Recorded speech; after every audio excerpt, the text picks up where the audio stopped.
இதேதான் மாரிதாசும் செஞ்சார். இதே இடியோடைய அந்த ஒரு அறிக்கையை வைத்துதான் ஜான் பிரிட்டோ பாருங்க இவருடைய தொடர்புள்ளவர்னு சொல்லிட்டு ஒரு பொய்யான ஒரு விஷயத்த பரப்பினார்.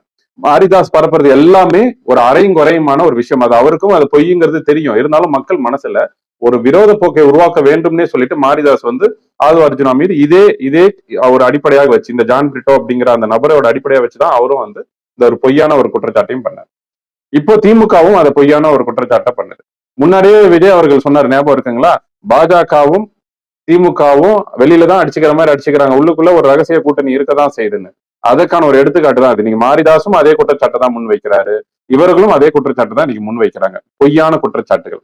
இது மட்டுமல்ல, இந்த மாதிரியான போலியான தகவல்களையும் போலியான குற்றச்சாட்டுகளையும் திமுகவுடைய ஒரு உறுப்பினர்களை வச்சு நிறைய வீடியோக்கள் போட்டுட்டு இருக்கிறாங்க.